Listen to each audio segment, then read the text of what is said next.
श्री गणेशाय नमः। गुरुर्ब्रह्मा गुरुर्विष्णु गुरुर्देवो महेश्वर गुरुर्साक्षात् परब्रह्म तस्मै श्री गुरुवे नमः। त्वमेव माता च पिता त्वमेव त्वमेव बन्धुः च सखा त्वमेव त्वमेव विद्या द्रविणं त्वमेव त्वमेव सर्वं मम देव देव। इस अध्याय में जम्बू मार्ग आदि तीर्थ, नर्मदा नदी, अमरकंटक पर्वत तथा कावेरी संगम की महिमा का वर्णन किया गया है।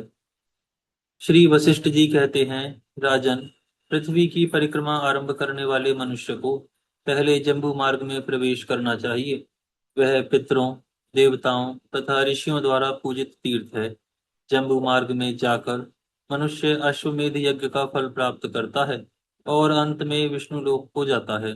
जो मनुष्य प्रतिदिन छठे पहर में एक बार भोजन करते हुए 5 रात तक उस तीर्थ में निवास करता है, उसकी कभी दुर्गति नहीं होती तथा वह परम उत्तम सिद्धि को प्राप्त होता है।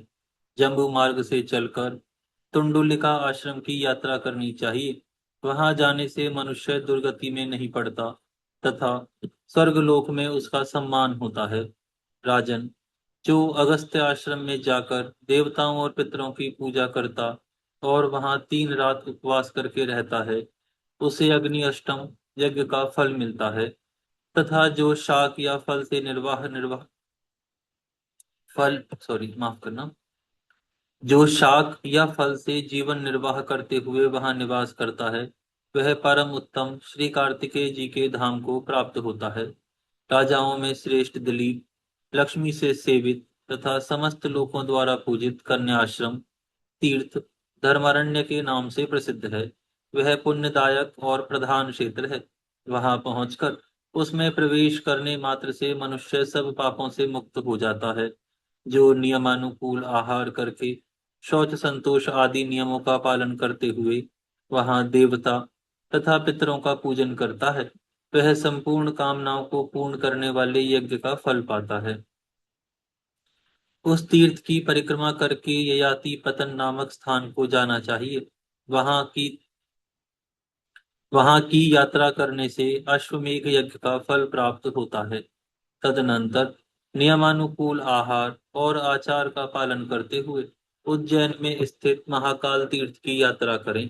वहां कोटि तीर्थ में स्नान करके मनुष्य अश्वमेध यज्ञ का फल प्राप्त करता है। वहां से धर्मज्ञ पुरुष को भद्रवट नामक स्थान में जाना चाहिए, जो भगवान उमापति का तीर्थ है। वहां की यात्रा करने से 1000 गोदान का फल मिलता है तथा महादेव जी की कृपा से शिव गणों का आधिपत्य प्राप्त होता है। नर्मदा नदी में जाकर देवताओं तथा पितरों का तर्पण करके मनुष्य अग्निष्टम यज्ञ का फल पाता है।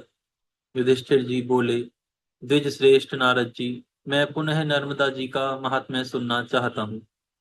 श्री नारद जी ने कहा, राजन, नर्मदा जी सब नदियों में श्रेष्ठ हैं।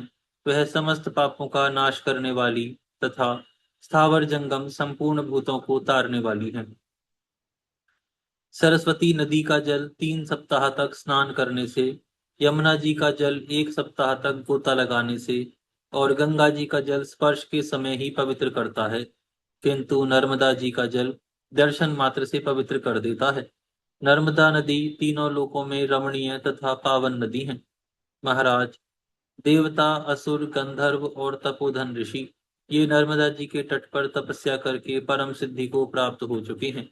हे युधिष्ठिर, वहां स्नान करके शौच संतोष आदि नियमों का पालन करते हुए जो जितेंद्रिय भाव से 1 रात भी उनके तट पर निवास करता है, वह अपनी 100 पीढ़ियों का उद्धार कर देता है। जो मनुष्य जनेश्वर तीर्थ में स्नान करके विधि पूर्वक पिंडदान देता है, उसके लिए महाप्रलय तक तृप्त रहते हैं, उसके पितृ महाप्रलय तक तृप्त रहते हैं। अमरकंटक पर्वत के चारों ओर कोटि रुद्रों की प्रतिष्ठा हुई है। जो वहां स्नान करता और चंदन एवं फूल माला आदि चढ़ाकर रुद्रदेव की पूजा करता है, उस पर रुद्रकोटि स्वरूप भगवान श्री शिव प्रसन्न होते हैं। इसमें तनिक भी संदेह नहीं है। पर्वत के पश्चिम भाग में स्वयं भगवान महेश्वर विराजमान हैं। वहां स्नान करके पवित्र हो ब्रह्मचर्य का पालन करते हुए जितेंद्रिय भाव से शास्त्रीय विधि के अनुसार श्राद्ध करना चाहिए तथा वहीं तिल और जल से पितरों तथा देवताओं का तर्पण भी करना चाहिए।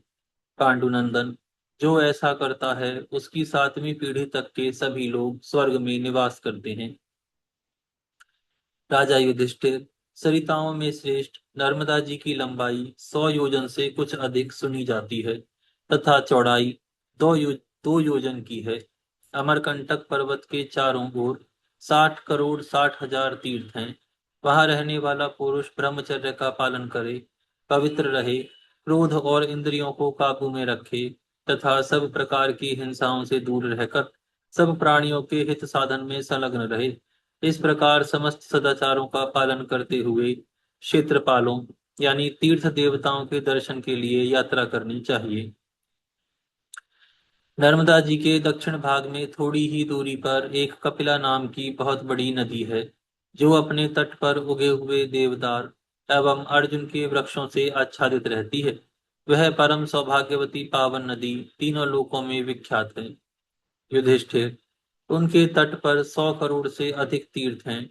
कपिला के तीर पर जो वृक्ष कालचक्र के प्रभाव से गिर जाते हैं, वह भी नर्मदा जी के जल से संयुक्त होने पर परम गति को प्राप्त होते हैं। एक दूसरी भी नदी है, जिनका नाम विशल्य करना है। उस शुभ नदी के किनारे स्नान करने से मनुष्य तत्काल शल्य रहित शोकहीन हो जाता है। नर्मदा जी से मिली हुई विशल्या नाम की नदी सब पापों का नाश करने वाली है। राजन, जो मनुष्य वहां स्नान करके ब्रह्मचर्य का पालन करते हुए जितेंद्रिय भाव से एक रात निवास करता है, वह अपनी 100 पीढ़ियों को तार देता है। महाराज, जो उस तीर्थ में उपवास करता है, वह सब पापों से शुद्ध होकर इंद्रलोक को जाता है। नर्मदा जी में स्नान करके मनुष्य अश्वमेध यज्ञ का फल प्राप्त करता है। अमरकंटक पर्वत पर जिसकी मृत्यु होती है, वह 100 करोड़ वर्षों से अधिक काल तक इंद्रलोक में प्रतिष्ठित होता है। फैन और लहरों से सुशोभित नर्मदा जी का पावन जल मस्तक पर चढ़ाने योग्य है। ऐसा करने से सब पापों से छुटकारा मिल जाता है। नर्मदा जी सब प्रकार के पुण्य देने वाली और ब्रह्म हत्या का पाप दूर करने वाली हैं। जो नर्मदा जी के तट पर एक दिन और एक रात उपवास करता है, वह ब्रह्म हत्या से छूट जाता है। पांडुनंदन, इस प्रकार नर्मदा जी परम पावन एवं रमणीय नदी है। यह महानदी तीनों लोकों को पवित्र करती है। महाराज, अमरकंटक पर्वत सब ओर से पुण्यमयी है। जो चंद्र ग्रहण तथा सूर्य ग्रहण के अवसर पर अमरकंटक की यात्रा करता है, उसके लिए मनीषी पुरुष अश्वमेध से 10 गुना पुण्य बताते हैं। वहां महेश्वर का दर्शन करने से स्वर्गलोक की प्राप्ति होती है। जो लोग सूर्य ग्रहण के समय समुदाय के साथ अमरकंटक पर्वत की यात्रा करते हैं, उन्हें पुंडरीक यज्ञ का संपूर्ण फल प्राप्त होता है। उस पर्वत पर ज्वालेश्वर नामक महादेव हैं। वहां स्नान करके मनुष्य स्वर्गलोक को जाता है तथा जिनकी वहां मृत्यु होती है, वे पुनः जन्म मरण के बंधन में नहीं पड़ते। मनुष्य के हृदय में सकाम भाव हो या निष्काम, वह नर्मदा जी के शुभ जल में स्नान करके सब पापों से मुक्त हो जाता है और अंत में रुद्रलोक हो जाता है। श्री सूत जी कहते हैं, युधिष्ठिर आज युधिष्ठिर आदि सब महात्मा पुरुषों ने नारद जी से पूछा, भगवान, संपूर्ण लोगों के हित के उद्देश्य से तथा हम लोगों के ज्ञान एवं पुण्य की वृद्धि के लिए आप कृपा पूर्वक नर्मदा कावेरी संगम की यथार्थ महिमा का वर्णन कीजिए। नारद जी ने कहा, राजन, लोक विख्यात कावेरी नदी जहाँ नर्मदा में मिलती हैं, उसी स्थान पर पहले कभी सत्य पराक्रमी कुबेर स्नान करके पवित्र हो तपस्या करते थे। उन्होंने 100 दिव्य वर्षों तक भारी तपस्या की। इससे प्रसन्न होकर महादेव जी ने उन्हें उत्तम वर प्रदान किया। वे बोले, महान सत्वशाली यक्ष, तुम इच्छानुसार वर मांगो। तुम्हारे मन में जो अभिष्ट कार्य हो उसे बताओ।